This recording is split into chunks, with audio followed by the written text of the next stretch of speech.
It's Jeff Chan from MMA Shredded, and in today's video I'll be showing you guys 8 of my favorite tactics and strategies to sparring southpaw opponents when sparring out of an orthodox stance. The first one is countering that left straight punch. I like to use my lead hand to touch and control my opponent's lead hand, blocking their path to punching with that hand and focusing on their left hand.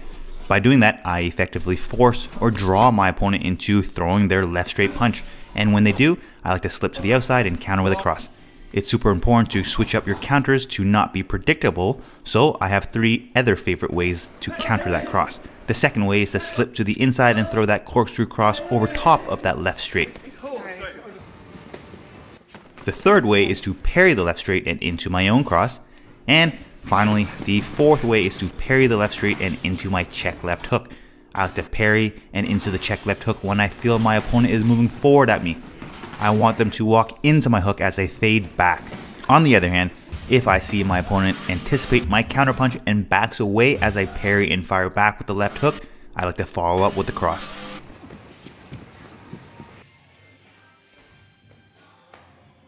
If I see my opponent likes to really step in and commit on their jabs a lot, I will slip to the outside and throw my cross simultaneously.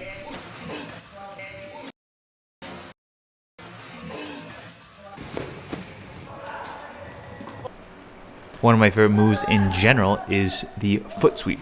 Since our opponent is in southpaw stance, we would have to use our lead leg to scoop our opponent's lead leg. I like to wait till my opponent is shifting the weight onto their lead leg to go for it. I like to push off my lead foot and shuffle by replacing my lead foot with my rear foot into the pivoted position and kick the bottom of the calf with my shin. I try to kick the calf so that the sole of their feet come off the ground. I then tug my knee slightly towards my chest while using my lead arm to push their arms down to my left to hit the sweep. I would say this technique is a 30% success to 70% fail ratio, but if it fails, no problem because it off balances the opponent, which allows us to easily follow up with a punch. Or you can follow up with a kick.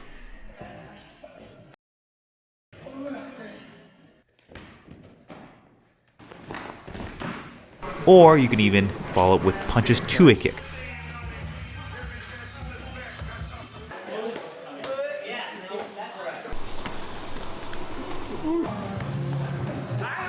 And sometimes it fails completely, but I would say this happens when you rely on pure technique and add no power at all to the actual kick to the calf, making it tougher to move the leg.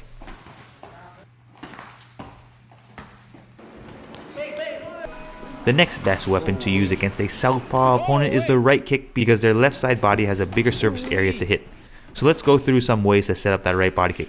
One of my favorite setups is the scissor kick, especially after I kick the outside thigh or outside calf a few times. I just touch the thigh with my lead leg. Whether the opponent checks or eats the kick, I'll push off my right leg as I jump into the air and into my rear body kick. As soon as my lead leg hits the ground, my right kick should land immediately after.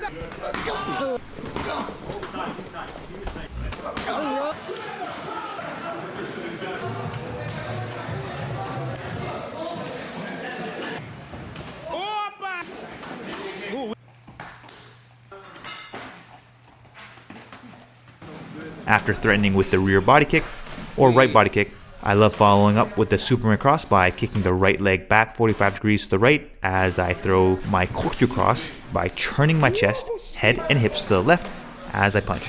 This will help me stay more balanced. The kick to Superman cross is a pretty typical technique in Muay Thai. Experienced guys may be ready to defend the Superman cross, so I like to follow up with the double step low kick, which always catches people off guard.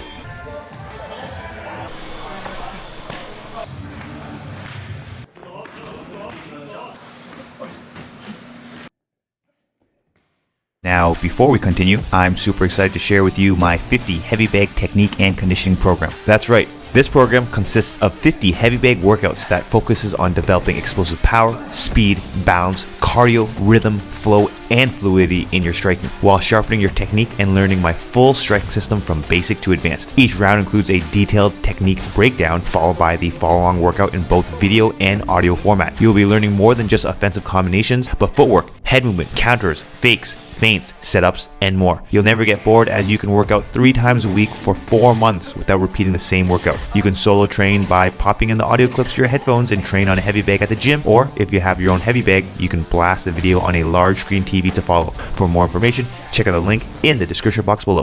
Let's go back to that rear straight punch. We expect the left straight punch from our southpaw opponent because it's a great weapon to use against the opposite stance. So one of my favorite ways to set up that same punch, in my case the right straight, is the corkscrew uppercut to the cross. I like to throw the corkscrew uppercut right underneath my southpaw opponent's lead arm. Maybe I land it and maybe I don't, but it's mainly a distraction to land the cross. You'll notice that whether I miss the cross or not, I will finish with a double step low kick so that I can really commit on that cross without losing balance and falling into a counter. You can see that a lot of the times my opponent leans back or just backs away to evade the punches, and they leave themselves open for that low kick.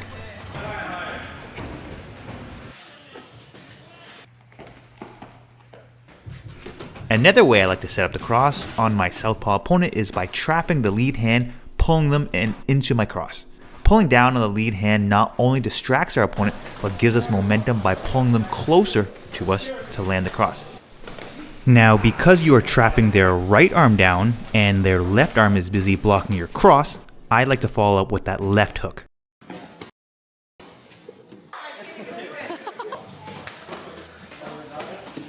Finally, let's go back to that rear roundhouse kick.